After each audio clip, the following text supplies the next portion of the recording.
Hi friends, ഇന്ന് നമുക്കൊരു മീൻ വറുത്തത് തയ്യാറാക്കിയാലോ. നെത്തോലി, ബത്തൽ എന്നൊക്കെ പറയുന്ന പൊടിമീനാണ് ഇന്ന് നമ്മൾ വറുത്ത് കാണിക്കാൻ പോകുന്നത്. നിങ്ങൾ ഈ ചാനൽ സബ്സ്ക്രൈബ് ചെയ്തിട്ടില്ലെങ്കിൽ പ്ലീസ് ഒന്ന് സബ്സ്ക്രൈബ് ചെയ്തേക്കണേ. അപ്പോൾ നമ്മൾ തയ്യാറാക്കുന്ന നോക്കാം. അതിനായി ഒരു പാത്രത്തിൽ 2 ടീസ്പൂൺ മുളക് പൊടി എടുക്കുക. അതിലേക്ക് 1/2 ടീസ്പൂൺ മഞ്ഞൾപ്പൊടി ഇട്ട് കൊടുക്കുക. 1/2 ടീസ്പൂൺ വലിയ ജീരകം പൊടിച്ചത് ചേർത്ത് കൊടുക്കുക. 1/2 ടീസ്പൂൺ കുരുമുളക് പൊടി ചേർത്ത് കൊടുക്കുക. ആവശ്യമായ ഉപ്പ് ചേർത്ത് കൊടുക്കുക. ഇഞ്ചി വെളുത്തുള്ളി പേസ്റ്റ് 1 സ്പൂൺ. ഇനി ഇവയെല്ലാം ഒന്ന് നന്നായി മിക്സ് ചെയ്തെടുക്കാം.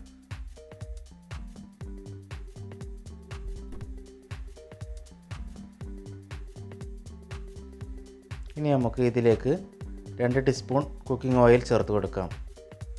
നിങ്ങൾ വറുക്കുവാൻ ഉപയോഗിക്കുന്ന ഏത് ഓയിലാണോ അത് ചേർത്ത് കൊടുത്താൽ മതി. വെളിച്ചെണ്ണയോ പാം ഓയിലോ സൺഫ്ലവർ ഓയിലോ ഏതായാലും കുഴപ്പമില്ല. എന്നിട്ട് നന്നായി മിക്സ് ചെയ്ത് കൊടുക്കുക. ഇനി നമുക്ക് ഇതിലേക്ക് 2 ടീസ്പൂൺ വിനാഗിരി കൂടി ചേർത്ത് കൊടുക്കാം. വിനാഗിരി ചേർത്ത് കൊടുത്താൽ മസാലയ്ക്ക് നല്ല പുളി ലഭിക്കുന്നതാണ്. അതിനുശേഷം ഇതിലേക്ക് 2 ടീസ്പൂൺ കോൺഫ്ലവർ ചേർത്ത് കൊടുക്കാം. എന്നിട്ട് ഒന്ന് നന്നായി ഇളക്കി കൊടുക്കുക.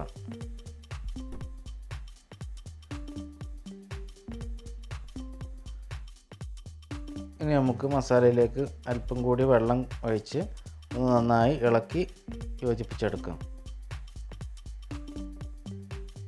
മസാല കുറച്ച് അയഞ്ഞാണ് നമുക്ക് വേണ്ടത്, എന്നാലും മീനിൽ പെട്ടെന്ന് പിടിക്കുകയുള്ളൂ. ഇനി നമുക്ക് കഴുകി വൃത്തിയാക്കി വെച്ചിരിക്കുന്ന മീൻ ഇതിലേക്ക് ഇട്ട് കൊടുക്കാം.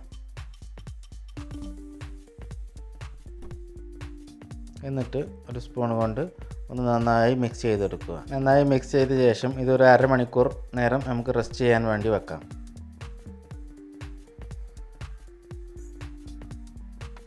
ഇനി നമുക്ക് ഇത് എണ്ണയിൽ വറുത്തെടുക്കാം.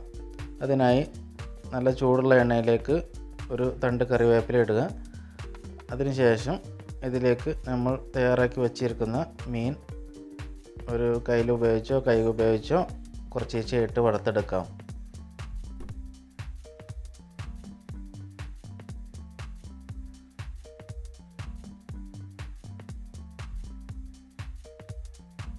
ഇതിൻ്റെ കളർ ചെറുതായി ഒന്ന് മാറിയാൽ നമുക്ക് തിരിച്ചിട്ടും ഒന്ന് ഇളക്കിയൊക്കെ കൊടുത്ത് നമുക്ക് നന്നായി വേവിച്ചെടുക്കാം.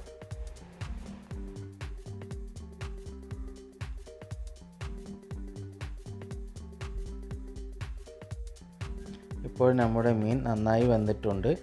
ഇനി നമുക്ക് ഇത് എണ്ണയിൽ നിന്ന് കോരിയെടുക്കാം. ഇനി ബാക്കിയുള്ള മീനും കൂടി നമുക്ക് ഇതുപോലെ എണ്ണയിൽ വറുത്ത് കോരിയെടുക്കുക. വളരെ രുചികരമുള്ള ഒരു ഐറ്റമാണിത്. എല്ലാവരും ചെയ്ത് നോക്കുക. ഇഷ്ടമായാൽ ലൈക്ക് ചെയ്യുക, ഷെയർ ചെയ്യുക, സബ്സ്ക്രൈബ് ചെയ്യുക. സബ്സ്ക്രൈബ് ബട്ടൺ തൊട്ടടുത്ത ബെല്ലൈക്കണും എനേബിൾ ചെയ്യുക. മറ്റൊരു പുതിയ വീഡിയോയുമായി വീണ്ടും വരാം. ബൈ.